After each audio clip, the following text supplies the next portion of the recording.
Along the bend in the river, tucked between the trees, lies a cabin. A simple and beautiful home held within the nature around it. The place where I first began learning and experiencing the magic of our earth. Before now, it had been nearly a year since I'd last been back. The longest I've ever been away. The nature had shifted through the seasons of an entire cycle of the sun. And the river had cut some new paths. But the old magic still remained.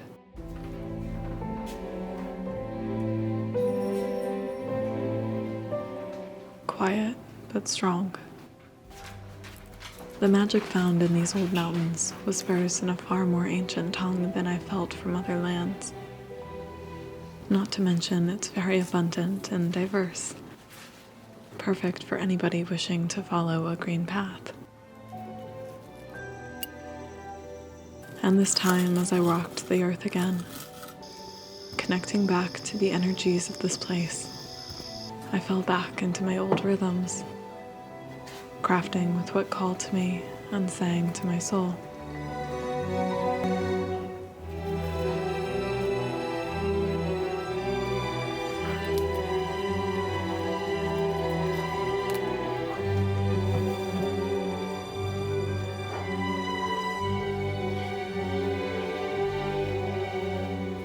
It began simple, and perhaps rather expectedly.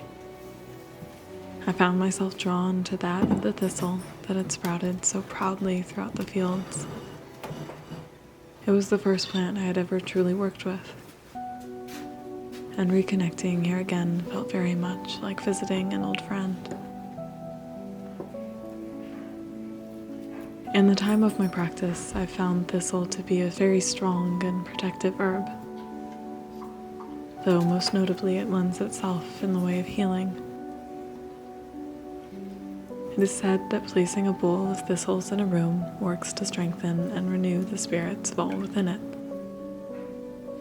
And furthermore, if one is to carry the flower with them, they will be granted strength and energy.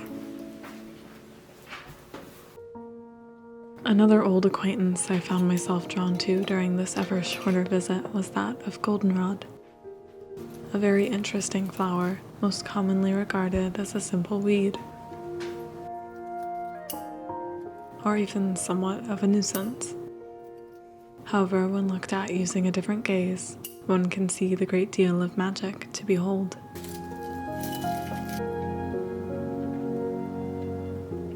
Goldenrod has long been used in spellcraft for luck, divination, and prosperity. It can be used to discover lost things or treasure, and it lends a rather helpful hand in money spells. Then finally, in my last days here, I started work with perhaps one of the most unnoticed plants. Plantain can be found just about everywhere. It loves to follow travelers along walking paths, and makes a home anywhere where the earth has been packed down. It took me some time to note this plant for what it was, mainly due to how commonly I saw it in my daily life. But once I finally got acquainted, I couldn't get enough. Plantain is a beautiful medicinal and magical herb, and it was what I ended up using most this past winter. So it took me no time to decide to craft with it here again. Plantain is a powerful healing herb, and it can be worked into spells for strength and protection.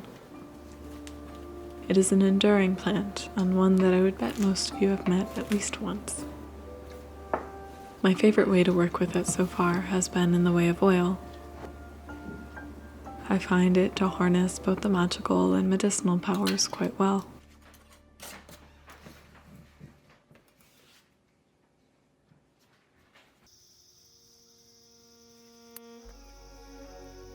So, by this point, you may have noticed that I am rather enchanted by weeds. something a bit different than what most tend to broadcast. But it's all for good reason. I first fell in love with the magic of weeds many years ago, early on in my practice. I found that these common and often overlooked plants hold some of the most vibrant and effective magic of anything I'd ever worked with. Often they house the power of the land, something I've noticed only native or thriving plants tend to do. And as I've always worked very closely to the land, and very close to the land in which I've been living, intertwining my energies with the earth around me, I found that working with those currently in abundance, which I found most reliably to be weeds, adds quite a bit more power to my spells. The magic of my homeland can be found in many things. It's in the river that carves around the town, the old trees that I've quietly observed, and it's in the weeds that captured my heart nearly a decade ago. So as this comes to an end, I hope you see something new in the common plants around you. They all have a unique story to tell and magic to lend. All they need is a chance.